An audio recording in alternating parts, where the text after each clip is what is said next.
All right, you can hear Nick Cole laughing from the paradise of his backyard in Los Angeles.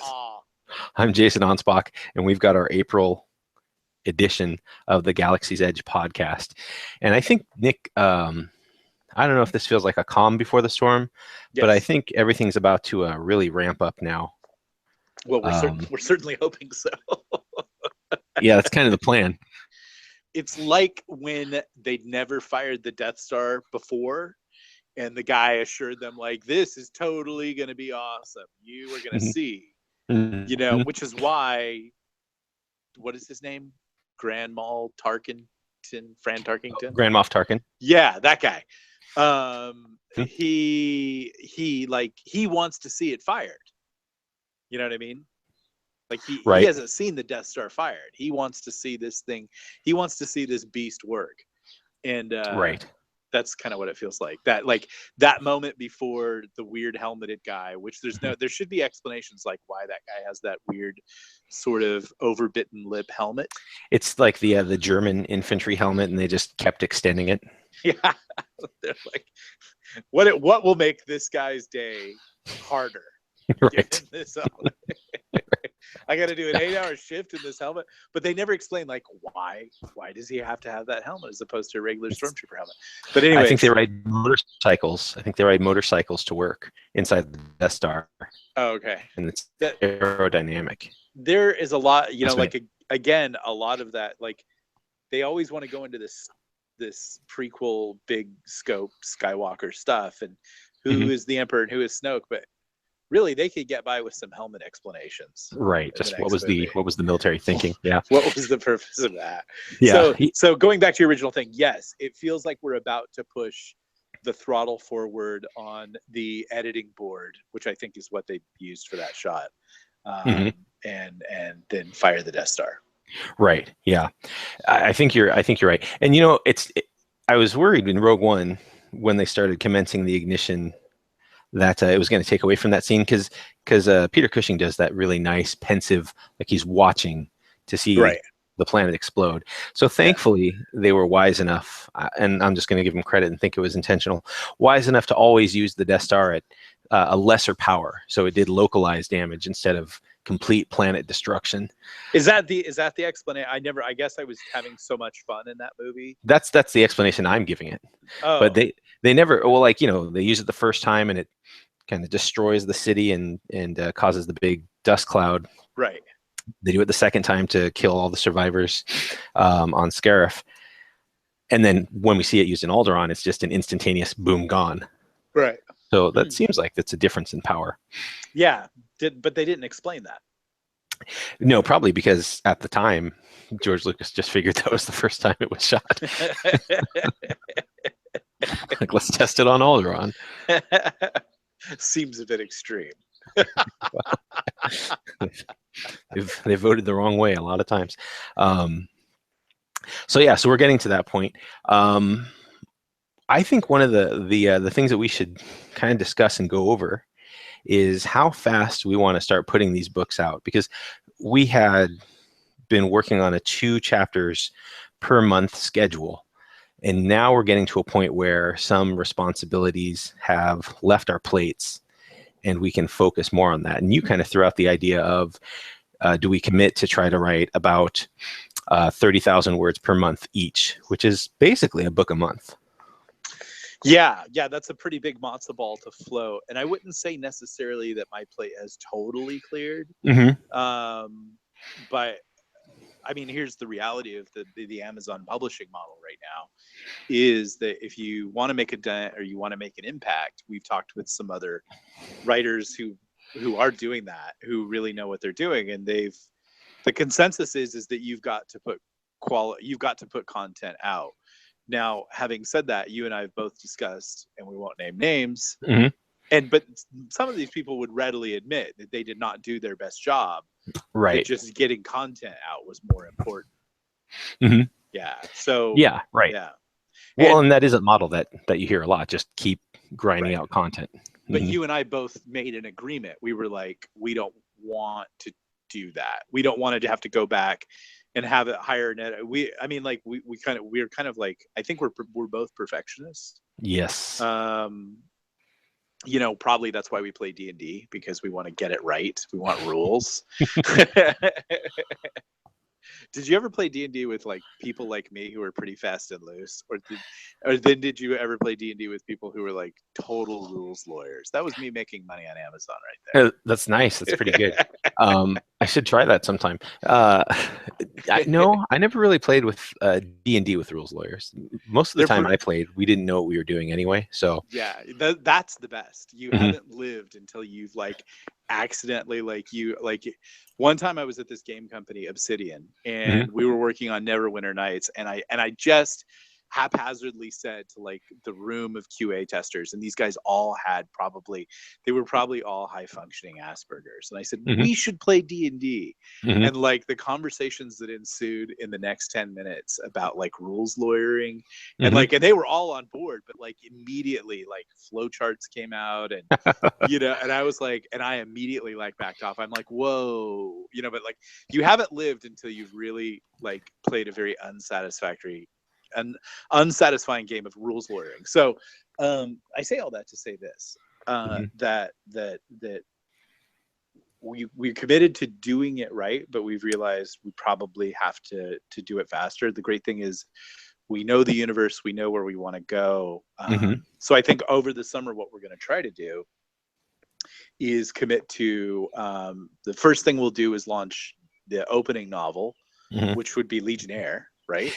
Potentially, and I think that's something we probably need to discuss, and maybe it's of interest to the subscribers. But so with Legionnaire, I think you've got a good story. Our subscribers have all responded really positively to that novel. But then after that story, it's a pretty good jump, right? We go from basically what's a Stormtrooper novel to now we're talking about the Outlaws in Galaxy's Edge, and there is some continuity that people have picked up on already. My worry is it enough continuity to warrant leading with Legionnaire versus Galactic Outlaws? I think what we're doing is we're doing it like what we would like effectively, to break it down to the listeners and the readers, we would effectively actually be launching with Rogue One. So it's like episode 0 almost. Right. We would actually be doing it in order instead of like, hey, let's, you know, and that's like, again, that's a really odd choice. Like what made Lucas in 1976, which was when he was in production, just say, I'm going to start on chapter 4. Right. I think we know. I think we have some ideas there. Cocaine. You know, I bet you he was straight-laced. It sounds like he was a pretty straight-laced guy. Yeah, he's Portuguese, and my wife is Portuguese, so they don't fool around a lot. They're pretty serious people. They're hard workers, but it's such a ballsy choice to like literally walk into like 20th Century Fox and like, I'm gonna make you this science fiction movie, and it's starting on chapter 4. Right. Like there's like exactly. That's the best chapter. There's no precedence for that. Right. Like if you look in all of film history, there's no precedence for starting in chapter 4. Yeah, exactly. Right. And then Bill Cosby tried to do it with Leonard Part 6. Yeah, and that confused me as a kid. But we can see what happened there. That definitely confused me as a kid. That's probably why he got so rapey. You think it was Leonard Part 6? No, he was always rapey. You can't spend that much time at the Playboy Mansion, I guess. I know. Yeah, like, oh, I'm a little Jello with Rohypnol. We're off the rails already, man. I know, but if you can't make fun of Bill Cosby, who can you make fun of? Right, he's a pretty safe bet now. So let's see. So I think what we would actually be doing is in the non-1977 coked to the gills, because even if George Lucas wasn't on cocaine, the executives were. Yeah. Because someone got really on. They're like, yeah, I think 4 is the way to go. Like, did he have to tell them about 1, 2, and 3? And like, did the 1976, you know, very loud suit, massive tie, white belt, like, did that guy who, like, did he know about Jar Jar Binks? And he's like, that's the worst idea I've ever heard. And like, and he's like, let's just go to part 4. Like, it's interesting. Now I thought, and we're getting off topic, but I thought the original release said, like, the very first cinematic release just said Star Wars. And then after he had gotten the funding and everything to make the sequels, then they had a episode 4, A New Hope. Oh, that weird revisionist history thing he does. Right. I don't know. Maybe people know, but I had always just assumed it was. I didn't see it in Chapter theaters. 4. Yeah, I didn't see it in theaters. So every version I've ever seen has been just like that. You know that. I know a guy I can ask who stalks Okay. Harrison Ford, so I know. Oh yes, you mentioned him. Ask him. Yeah, he would. Of all the people that would know, Harrison Ford stalker would know. Right. So yeah, so that's an interesting question, but Mhm. but basically, you know, in the hindsight of how everything worked out, like Mhm. in a certain way, like imagine being a kid now and going to the movie theaters and like literally like it's a weird matzo ball, and I've used that twice now in this Yeah, conversation. it's your new thing. It is. It's a pretty big matzo ball. I'm feeling very Jewish, but I'm not with our even friend. Jewish. You've been hanging out with our friend John Frater. I know, and I'm not even Jewish. I'm Black Irish. Mhm. But the Jews, I love everything they do, and I like the way they talk. Mhm. So the thing of it is I think like if you're a kid going now to Star Wars, you are literally diving into like you're way over your head. Like, well, who's that? Well, she might be the Emperor Mhm. or his daughter. She's the last Jedi. What the hell is a Jedi, Dad? That's how kids Mhm. talk these days. You know, No like respect. no respect. Like there is so much story to jump into, and they claim like they're making it for kids and everything like that, but really they're making it for us middle-aged men. Mhm. You know. Yeah. So it's interesting. I don't know that Star Right. Wars was a great deal for Disney, really, to tell you the truth. I mean, sure, they're probably making a lot of money and everything like that, but do they really think they're going to get a whole brand new fan base? I don't think that they will. I think that they're blowing it a little bit. Well, I saw a weird thing that the other day that supposedly in one of the novels, the new Mhm. novels, that they actually went with the weird gender term now, Zer or something like that. Oh, really? See, I think that's why they're going to blow it. Yeah. I mean, we all know that's why they're gonna. No, I mean, like we saw that once they make the Mhm. black dude and the gay pilot kiss, it's over. Right. Well, we know that's gonna happen. Once it gets to that point, yeah. Well, and I think you look at Chuck Wendig's first novel and you look at the reviews, and Yeah. you know, he was the vanguard of, I think, the new Disney version of Star Wars. And Yeah. anyway, that's why Galaxy's Edge is here, to fill the void, keep it Yeah, fun. and that's what we've talked about. And I've actually talked with other writers who said, yeah, they sense the same thing. It's weird. We writers have like this hurricane tip of the nose thing. Like we know Right. when it's going to be bad. We know when it's a Leonard Part 6. Mhm. So I don't know, but yeah, there were other people that wanted to get involved in this, and they said, I think that Star Wars is like gonna to bottom out, and it's gonna go to rehab, and I want to be there for it when it gets Yeah. out. So I want to Right. be able to show something. Yeah. So No. no, yeah. I think half the mill to sci-fi guys are like thinking that right now. Yeah, I think so too. Because it just seems so clear. Right. It seems very obvious that they're more interested in the pats on the back they're going to get from their friends than focusing on really solid storytelling. And I mean, I liked Rogue One, but I liked it Right. because I really like Star Wars. As a movie by itself, it's not that great. Yeah. Aftermath was awful. Timothy Zahn just put out a great Star Wars novel, but he's Timothy Zahn. Yeah. And then Episode 7 was just a rehash of Episode 4, which I like. But Right. again, that's because it's appealing to us, because that's what we like. Yeah, The Force Awakens is really going to have to do something to. Yeah, Or that not whole the Jedi, the the Last Jedi. Last Jedi. Yeah, I have a feeling they're not going to do something. It's not gonna. I just have this feeling. I just have a feeling. So anyhow, It's not going to be Empire, is what you're saying. it is not going to be Empire. No. No. I actually talked with I would say one of the more connected people that I know in Hollywood, Mhm. but I'm not saying this guy's sitting in boardrooms at ICM making a deal. Right. But he's like pretty connected, pretty savvy. Michael Eisner?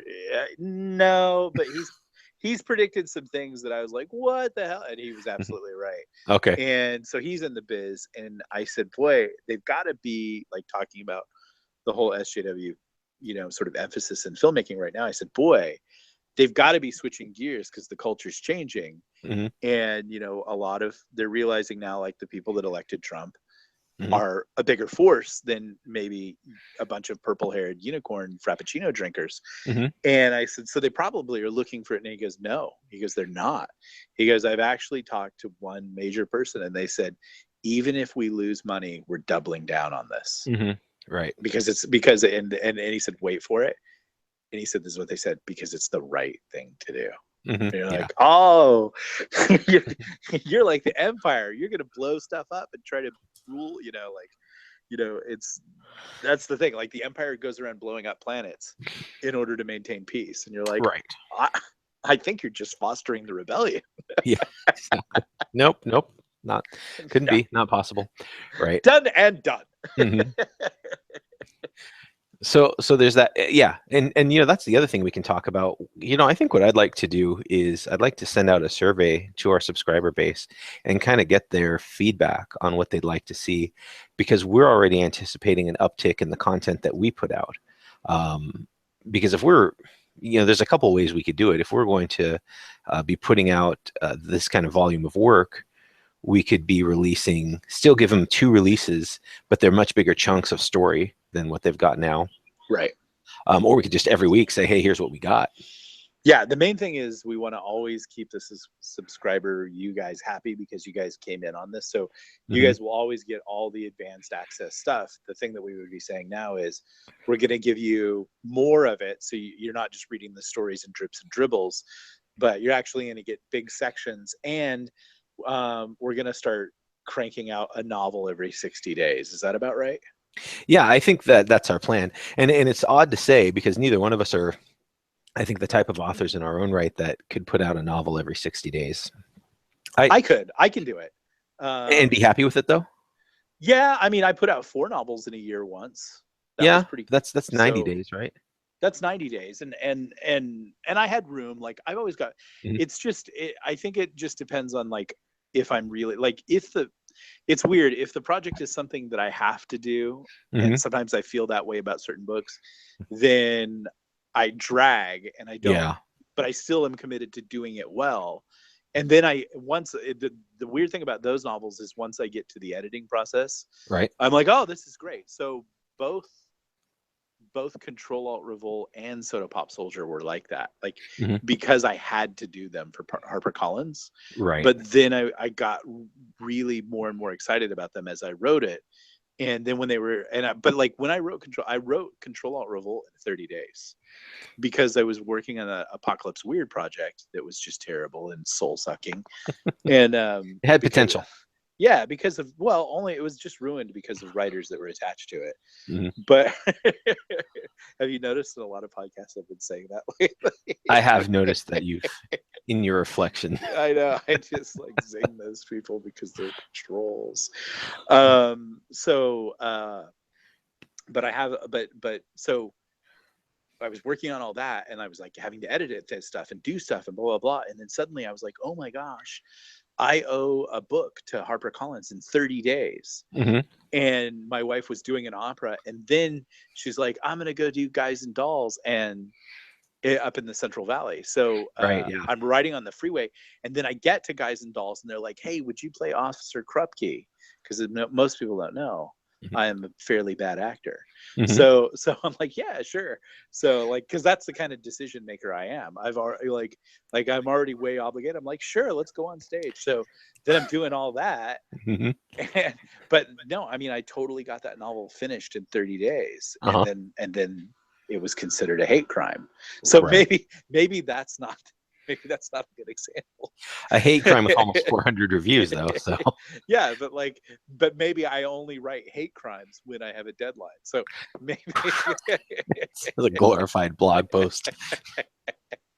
Yeah, exactly. That's how it felt at points. But then, okay, so when I turned that book in, I was like, like I really did the Rodney Dangerfield pull your collar aside, because I thought like, oh, there's something in this novel that's going to get me in trouble. But it wasn't, as I've talked about before, wasn't the thing I thought was going to get me in trouble that got me in trouble. It was the fact that I was just ripping off Star Wars, which no one ever said anything about. So like I was waiting, but like.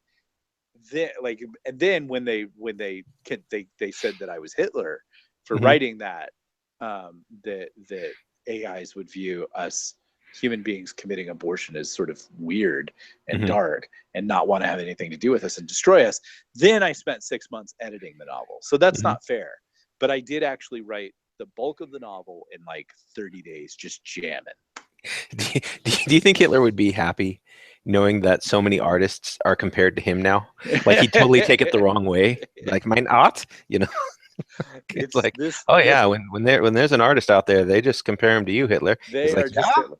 But he was, but see, that's the deal. Hitler was an artist. exactly. He's just like so thrilled. He thinks it's all these painters emulating his style. No, it's weird. This week is so off the hook because like literally now everything is racist. Like, and I would have said like a month ago, like very dryly droll, I would have said, yeah, everything's racist. I Mhm, think I like one of my readers, like I ended up flaming him. mhm, And I just said like, yeah, I know I'm Hitler, but isn't everybody Hitler these days? mhm, And I would have said that like very droll. mhm. But like this week, like every article on Facebook and Twitter, everyone's racist. Well, I don't. I guess I missed. I guess I missed what happened. Oh, like if you like Asian food at this university, but you're not Oh yeah, Asian, yeah. you're a racist. If you Right. here was the one that got me. If you go whoop during an event, Mhm. that's marginalizing deaf people. Oh, So like I'm like I'm not kidding. Like every article, I mean, it is a racist calling free for all right now. right. But that's great because it Yeah. just makes the term meaningless. So No, real racists like myself, according to Harper Hall, we can just hide now among all the other racists. And no, I'm not a racist.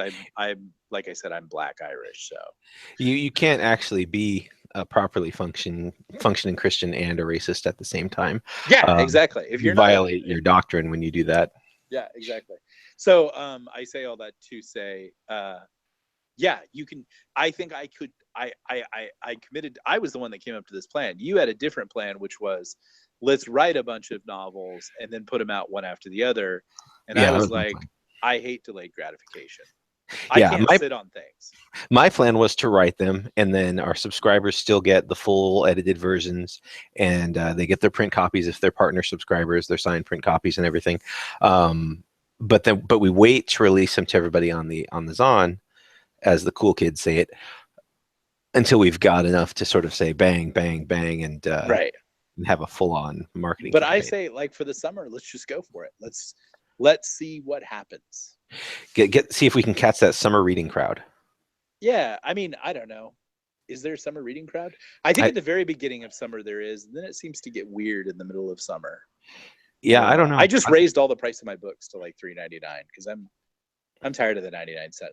I raised I had Till Death at 99 cents, and I actually just did the same thing. I brought it back up to 2.99 because Yeah, it's just not it's not a good enough return on investment no, to it's sell not it a for that good. cheap. And you get these people that say like, and I'm never bashing on readers. I know everybody, but like if you can buy a pack of cigarettes or you can go to Starbucks, and that's instantly gone. Hmm. You know what I'm saying? Like within the day. Yeah, Then you can pay me $3.99 for a book that's probably going to take you a couple of weeks to read. I kind of agree, and I think it's going to take more people holding the line, and eventually that'll just be standardized. So I know, but then I'll be going through my Facebook feed and I'll be like, I'll see seduced by a billionaire for 99 cents. Mhm. You know, like you always see those titles. If you join like Right. and then you like look at their rankings and they're like, they're killing it. Yeah, but they also have like 15 other seduced by a novels, and they that come out every 2 weeks. You know, I know. And it's I like can only assume they're really well written. yeah, I'm sure they're really well written, and I'm sure it's a very. I bet you it's like just like a copy and paste, and then they just do find replace. Like, okay, this girl's name to Karen for this novel. The guy, Yeah, I don't know. That's a weird one right there. Yeah. But so yeah, I mean I think there will always be a 99 cent thing, but I don't write junk. You don't write junk. No. And maybe the problem with the 99 cent thing is that it's associated with junk. Hey, here's the reality. If you want a 99 cent novel, that's called Kindle Unlimited. Yeah, you can just spend 10 times that and have a ton of novels. Yeah, I agree. Right. People that just want to stuff their Kindles, there's enough free options for them now. I thought Kindle Unlimited was $3.99. Is it three? I thought it was $9.99 per month for Kindle Unlimited. Whatever it is, it's a deal. Because Yeah. like right now, if you wanted to read me Mhm. and you paid for Kindle Unlimited, you would get Control Alt Revolt, The End of the World as We Knew It, Mhm. The Red King, The Dark Knight, The Pawn Mhm. in the Portal, The Lost Castle. Yeah. and another thing that I have on there. You'd get like a bunch of Tunnel Rats, Yeah. and you'd also get Lee Marvin and the Long Night. And the only the things you wouldn't get is the HarperCollins books. And you get the entire Till Death series. And you get the entire Till Death series, exactly. Yeah, and like our friend Richard Fox, if you wanted to read all 9 of his Ember Wars books, mm-hmm. and he charges $3.99 for each one, $4.99 for one, and $5.99 for another. Yeah. For like $3.99 or $9.99, you literally would get like 9 awesome sci-fi books. Yep. Yeah, that's true. So yeah, so we're, as we shill for Kindle Unlimited. So that's the plan. More content, and we're going to start pumping those releases out. We're still waiting on our final cover design. We've got a great cover for Legionnaire, and we're waiting on our final cover design from our video game designer friend. So that guy and I worked together at a video game company, developing a project, and that project is going really well. It's going so well, in fact, that it's for this foreign national corporation that's in another country that everybody hates right now. Is it shadowy? At times it feels a little shadowy, but these guys are legit. They have one of the biggest titles on Xbox. Okay. And so they just called him, and they're like, "Come to Cyprus." So like I'm like, "Hey, my cover," and he's like, "I gotta go work on art in Cyprus for like 10 days." So I'm like, "Hey, can I get a discount?" I know, like I'm way like kind of like, So the cover is coming in. It's gorgeous, and someone was talking. Oh, one of the who was it? Maybe it was one of the people at the video game company that I was working at. They saw it and they're like, "That is so." They're like, "That totally looks Star Wars." So. And that's the guy who actually runs the company, and he's the guy who actually created World of Warcraft. So he thought it was pretty cool. So I think we're tracking on the right thing. Yeah. Again, so the video game will come out. already has a great cover. So yeah, no, Legionnaire's got a great cover. Very talented artist did that. So that'll come out, and then we'll have everything good to go. Yeah. And I'm thinking about actually commissioning him to start work on a sequel to Legionnaire before he gets too famous and totally no longer returns totally. my call. So tentatively we would lead with Legionnaire on June 1st. Then on July 1st we would publish Galaxy's Edge, the complete novel. Which at that point we would have to start a new serialized fiction thing. Yeah. And then in August we would do Legionnaire 2. Potentially, I guess it kind of depends on if we want the fall. That's where we kind of get out of order, right? So Legionnaire 2 would take place before Galactic Outlaws. And so we kind of end up jumping back between two storylines. Does Legionnaire 2 have to take place before Galactic Outlaws? The number 2, does it have to? We could maybe game plan on it, because the one character that that's two. Yeah. So it could happen that way. The Wraith. See? Yeah, called the Wraith. See?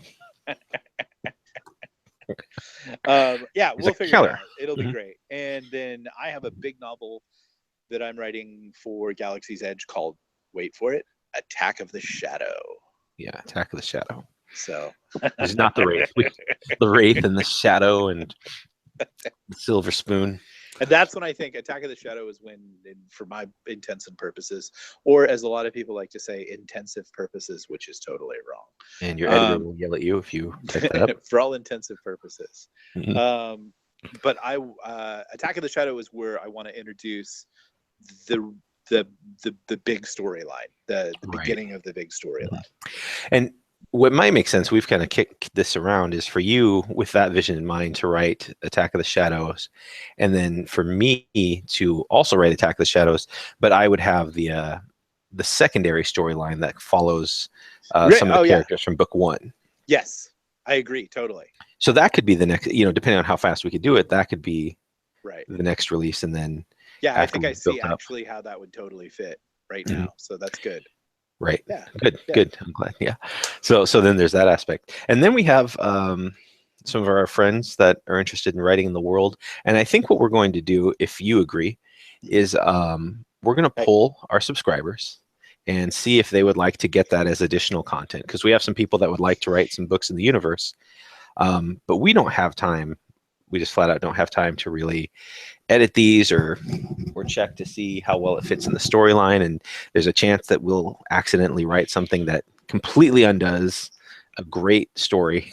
Because, yeah, but it would be like fan fiction, Kindle Worlds fiction, yeah, and you guys would get to vote on it, and then if we released it or not, and then you would also get to discover a great new author. right, yeah. And so I think that would be it, kind of like a Galaxy's Edge Tales type thing, where Right. this is something happening in the universe elsewhere, and maybe it gets sucked into the main story arc, and maybe it doesn't, and it Yeah. will all be dependent on subscriber feedback to say, yeah, absolutely, kill this guy in the next book, or or have him join Captain Keel and Ravi, or something along those lines.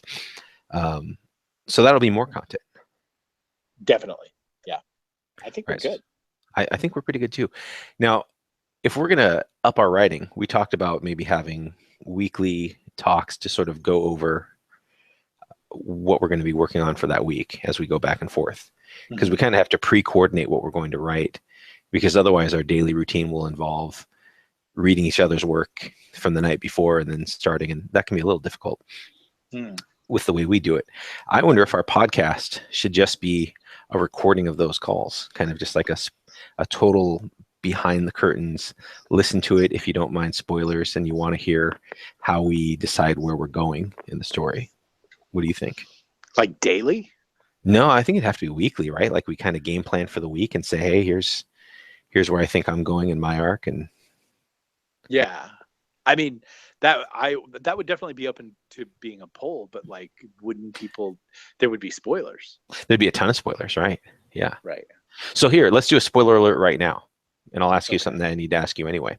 So for people who have read all of Part 1 for Galactic Outlaws, this won't be too much of a spoiler, but it is going to be a spoiler for what comes next. So, what if I don't know it?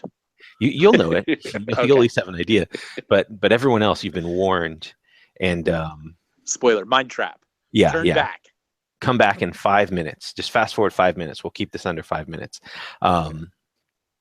So the next chapter is going to lead off with Captain Keel once we get into Part 2. So Captain Keel is going to be following up Laupak's suggestion to find that coder.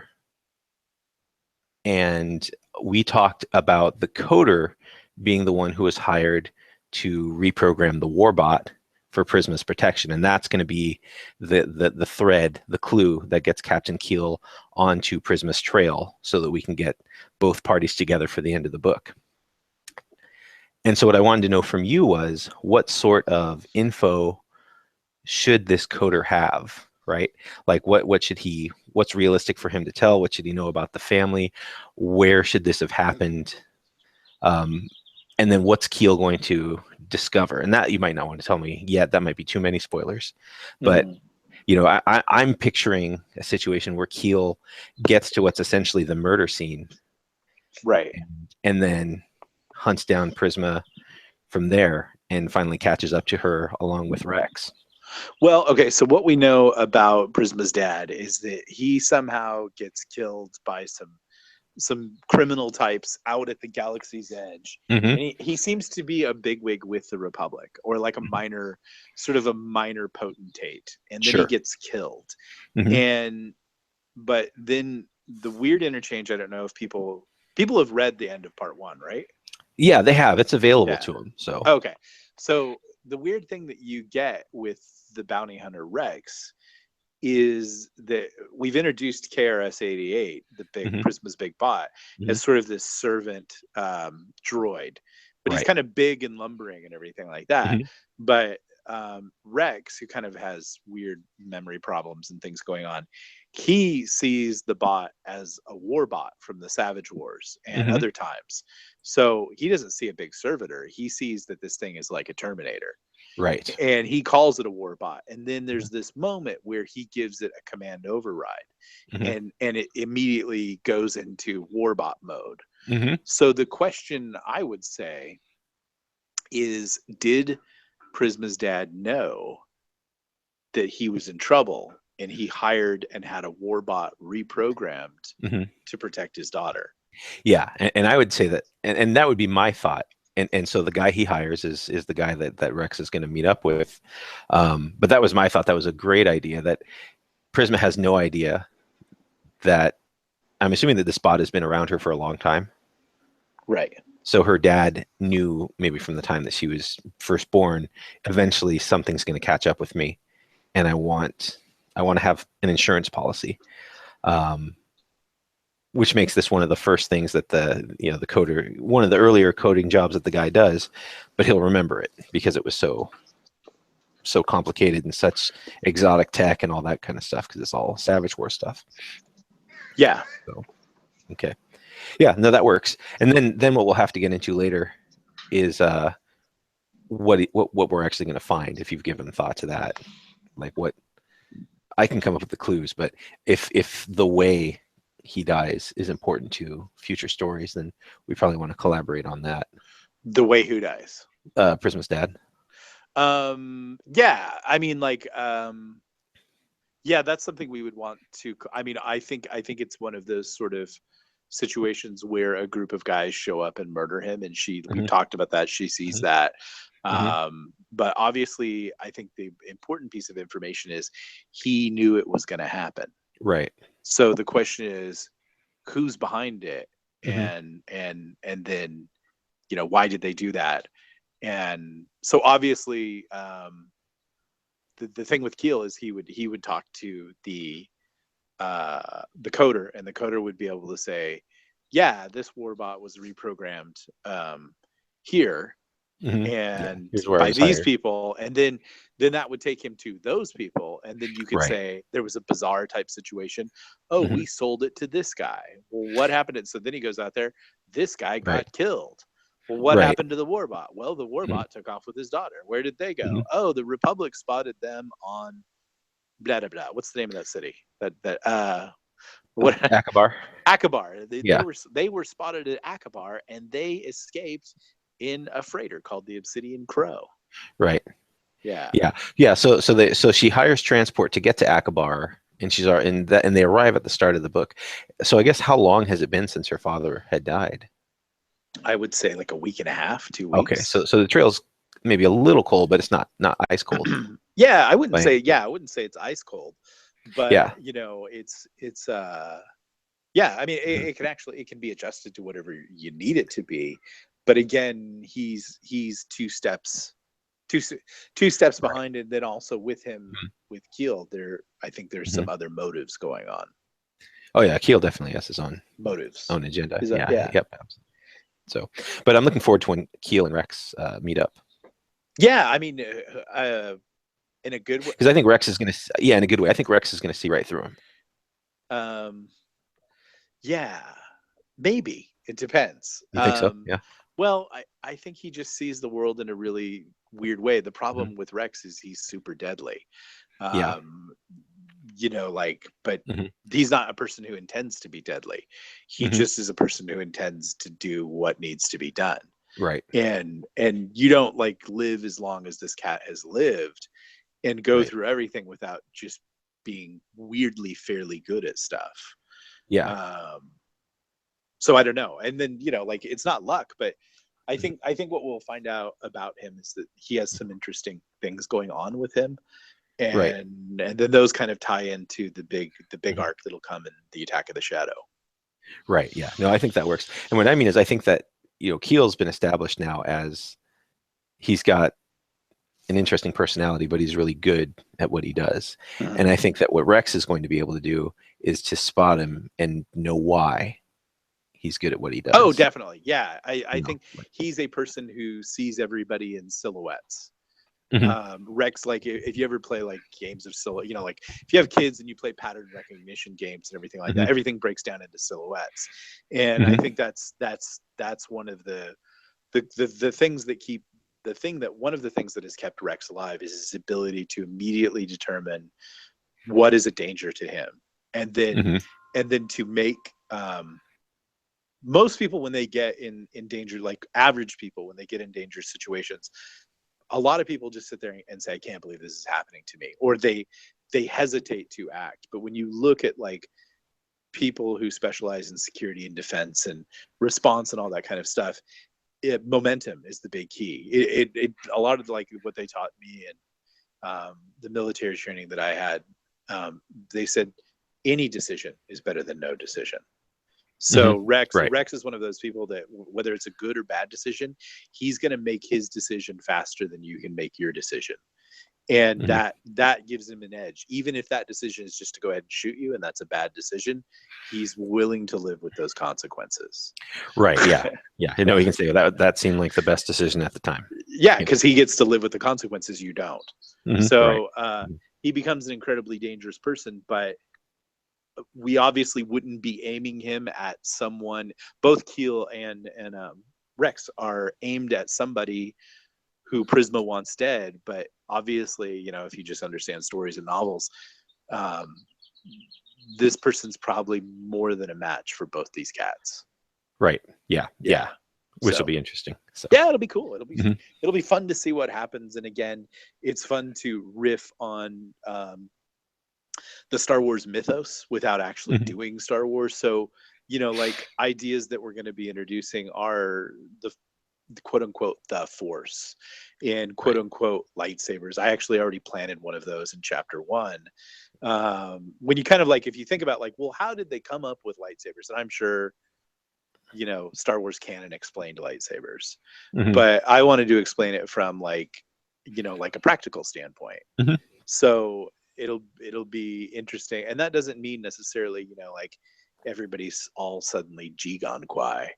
But I just thought it, you know, and also explaining the Force, like what if the Force wasn't always there and everywhere in midichlorians and blah blah blah? What if it was this thing that you went out and found, and you were the only person in the universe with the Force, and you fully well knew it.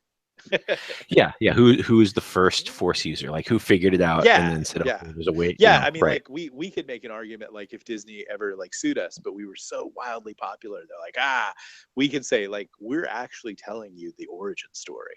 Right. Yeah. Exactly. Right. Yeah. Yeah. I mean, the origin story of Earth, because we've planted things like Ohio class battleships, and you know that Keel has a NASA patch on his armor, and interesting things like that. But yet we're in this universe where there is hyperdrive and blasters and stuff like that, and we know why it is, and we're going to reveal it. And I think like the cool thing that we've come up with, the Savage Wars, I think people are really going to dig that. Yeah, that'll be fun. Yeah. When we just feel like writing a straight on alien space marine. Who doesn't all the time, ever? Yeah. I almost watched Aliens the other night with my wife. Yeah. I'm waiting for the kids to get a bit older on that one. Is it that bad? They're only there's language. 12 and 10. They can handle it. They can probably. No, you have little good kids. Don't damage them. They are good, yeah. So we try. They know the bad words. They've learned them. We have just kind of a running policy. If they hear a word that they don't understand, just to ask us, and they don't get in trouble for asking us. But so they have, you know, bad words, and then they have what they call army bad words, which are, you know, the really bad words. So because that's sort of our military family's explanation. Like there's bad words like calling someone a jerk, which at that age is still, you know, a really bad word because it's mean. And then there's, you know, army bad words, which is what they say in the army. So. Jackwad. And worse. That's all I ever heard. It was a very different time for the service then, right? It was a different time in the service, yes. Yeah. Okay. Right. All right, man. Yeah, we're past. We're well past our spoiler-free line, but I think we made it. We didn't. Sure. We stopped talking about spoilers at that time. So yeah. So that's where we are. But you know, that conversation that we just had is sort of what I'm talking about. And maybe that's something we can ask the subscribers. Do they want us just to hear us just talk in general about the story as it goes? Or do they want to get like a behind the scenes, sit in on the boardroom meetings type experience? Yeah, and I'm always interested to hear like where people want the story to go and what they want more of. I'm definitely interested in a lot of feedback. I think that's key. Yeah, for sure. So we'll put together that survey and we'll send it out to our subscriber base. We just had a big influx of people interested in the story. I think the email list grew about 550 people today. What? Yep. So that's, I mean, that's good. For now, it's just making our subscribers happy and trying to keep the buzz up. And then when we're ready to go and launch, hopefully this will take off like gangbusters. Yeah. I need a Ferrari badly. Yeah, I just would like to be able to have enough bedrooms for all my kids, you know? Oh, really? You don't have enough bedrooms for your Living kids? in a single Abraham Lincoln stuff log cabin. Oh, wow. No, no, we've got enough we've got enough bedrooms and we've got enough room. But right now our littlest one is sleeping in the same room as us. Oh, that's and, no good. And we have no problem pairing up siblings. We actually think it's good to share rooms because you develop a bond that you're not going to get otherwise. But the other boys are, you know, at least 10 years older than him because of, you know, the age range from when we first had. We had 2 boys, and then we had 3 girls, and then we have this little guy, Alec. Okay. And so we don't want to have him hanging out with his sisters, right? Because they need their own space as they get older. And so gonna have to figure out something. Gonna have to build a new room. So we need Galaxy's Edge to help us. Yes, buy Jason a bigger house. Right. Yeah. Or even an attic conversion. That's fine too. Hey, that'd be cool. That was Greg Brady. Yeah. Right. And he was a cool guy. Greg Brady was the coolest, man. So I understand from the historians. All right. All right. Thanks for listening, you guys. We'll talk to you again next month, and you can look for that survey soon. Woohoo!